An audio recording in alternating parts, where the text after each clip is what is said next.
Take a walk and let's discuss the word God and the meaning of the word God. Okay. God is greater than Adolf Hitler, and God is greater than the Krishna or the Buddha, right? Okay. Adolf Hitler, the Krishna, and the Buddha are merely the creation. Okay.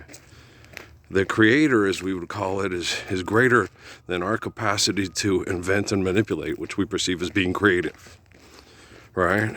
So, but I was in there shooting hoops and connecting to the kids at the university's basketball team, both men's and women's hoops. And I was probably one of the best basketball players to ever play that most people never saw play. I could do amazing things on the basketball court. I was really talented. And when I'd goof around, people think I suck. Then they'd light a fire under me. That guy does not suck. He can blow you out and make you feel stupid and like you're the worst basketball player in the world anytime he wanted to. He just loves you. Okay? He just loves you and he doesn't want to make you feel that way. But when you got shitty, boy, he could fuck you up. He could make you think, I'm the worst basketball player, which you're not. You're just not as good as me. Right? But the thing is, if I was going to talk basketball with you, we're going to talk religion. Because everything's about religion. Right? Truth is, life is eternal and grace is infinite. Right? And grace, the gift of life, the creative essence from the glory of God, right, mandates that love is what we need, faithful love is what we need to maintain our gift, and then praise faith in God. Because when you understand natural laws and what it takes to be a caring, Jesus Christ, forgive debt and trespass, love one, eternal, faithful peace. Love one another. Okay. When you do right by the natural laws provided by infinite glory to have an eternal existence through holy covenants, honoring your marriage, honoring the love of living through another person and another person living, choosing you to live through. That's really something when a woman walks up to you and says, I love you too, right? And you're like, wow, she loves me. Me and Dad used to joke about it with women. So don't tell her that she could get better, Don't tell her that. Because you feel that way. The moment you, become, because like my boy Bob Cummings used to say, he said, man, nobody wants you when you're single. And then once you get a girlfriend, they automatically wipe all the shit off your face. And everybody that didn't want you wants you. Sammy Singer explained that to me too. I was like, what? Do guys do this shit too? Maybe if they act like a bitch. Probably so. We got lots of scientists that spy on your house and know all the right things to say to manipulate wife away because they're jealous of you, because they want to be better than you. Yeah. Welcome to my world. Okay. So, and it's like the reason why you're not better than me is because you're on the other end of debt and trespass. And I'm on the business end of it, and you're on the fuck end of it. I was like, oh, I need money to fuck. Gosh damn it, we suck again, right? And so everything has to do with religion, right? The natural laws given to us to follow mandate that we faithfully love one another to maintain life, liberty, and the pursuit of happiness at its most optimal gratitude and value of engaging in the gift of life, right? So everything's about religion, right? So we're going to talk basketball. We're going to talk religion while we're talking basketball. Now, basketball, when I played basketball, I just saw it as healthy exercise because we were no longer raping, looting, and pillaging. And you could be the best marksman, the best warrior, the best leaper, the fastest and all that. You could be faster than Mercury and Hermes. You could jump higher than Apollo and beat up Apollo Creed if you had to. If he was a rapist and a murderer, yes. Okay, and so you could be the best. You could hone it down because you didn't have to kill anybody to prove your point. And I won't come home. They all want to challenge me to the death. and all that stuff. Oh, damn it, Steven Seagal and Jean-Claude Van Damme. He's going to take all my Lay's potato chips. Ole, ole, ole. You're funny. I know. And so, when you got these people, they all want first prize. They all want to compete. Like, John Nash went the hot blonde. I don't want the hot Puerto Rican girl. No. I don't want the hot brown girl. I had a crush on Lola Falana and Janet Jackson when I was young, but that's when I was young and knew that I'd sexually reproduce to continue life loving, right? And now they're too fucking mean. But the reason why they're mean is because we're not living the commands of the Lord. Okay. So they'll be someone as dumb as Molly Kurummer and Malik Andrews will be absolutely gorgeous when they're giving the Lord's Prayer and they're loving and living the Lord's Prayer. They won't say stupid things on TV anymore for money. Wow, that's gorgeous, right? Okay, they'll be as pretty as my Natalie and as sweet as my Emily. All right, and Emily and Kate will live in a healthier environment, a healthier world. Okay, instead of a competitive world that puts people in politically and economically difficult conditions that aren't advantageous and then exacerbate tribal conditions through tribal warfare because of violent sexual behaviors over thousands of years. Okay.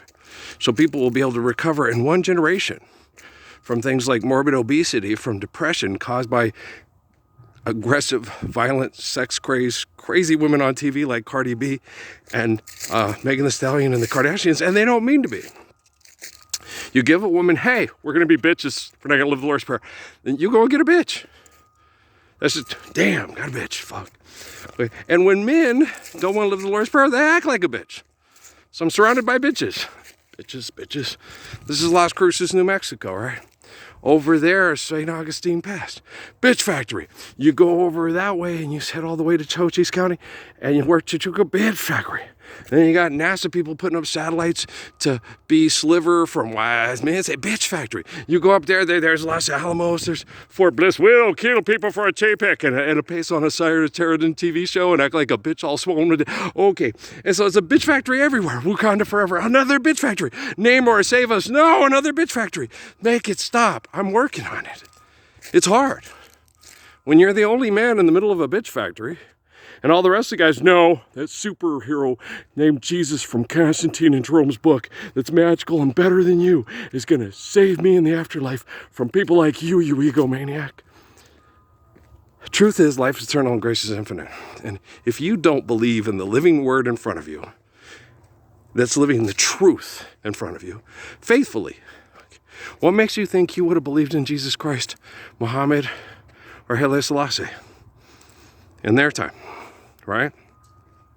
How many people believed Haile Selassie was the Messiah? Lots of people.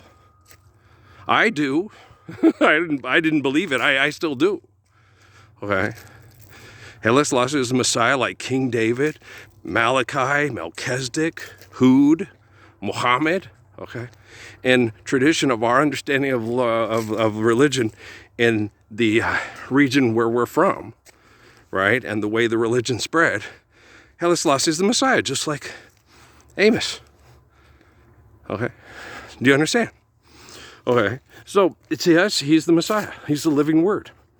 Even in the 20th century, in his garden in Abba, David will still defeat Goliath because Goliath is coming to try to use aggression and selfishness and lie to obliterate the way, the truth, and the life.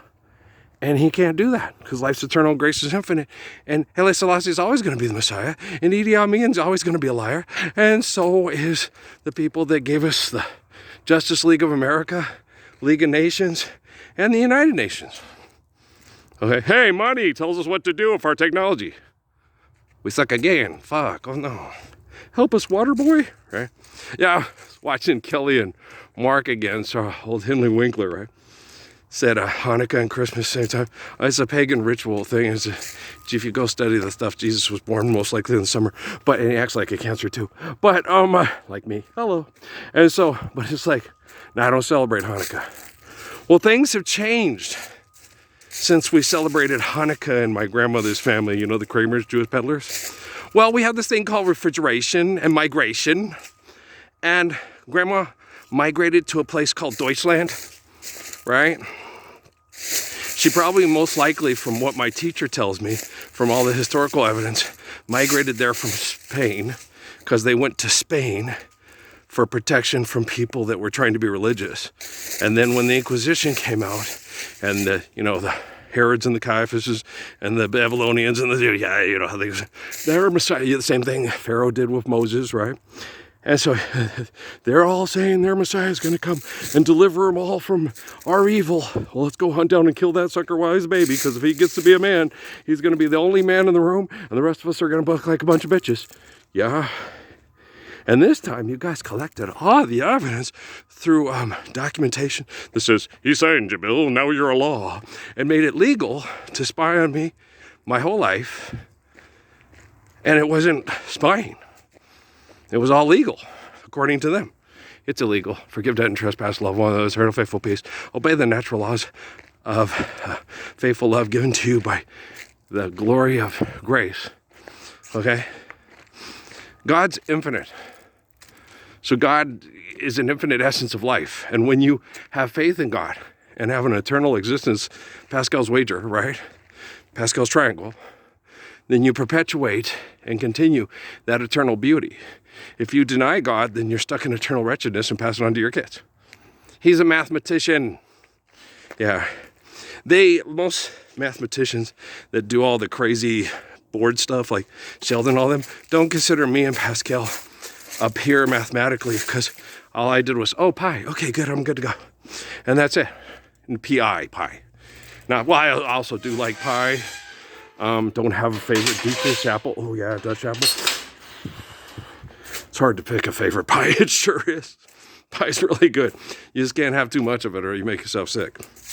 So you balance and harmony. Care, share, give, and coins need, build to last. And balance and harmony and understanding. And besides, when you have an affectionate life and a romantic life and a good sex life, you crave a lot less foods that make you feel like you're being loved. And being fed is being loved.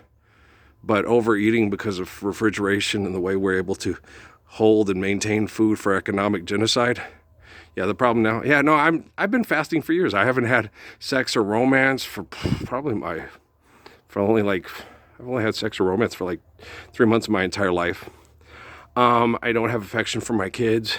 I don't go running around looking for other people to invent relationships with, to have affection with kids and sex with women.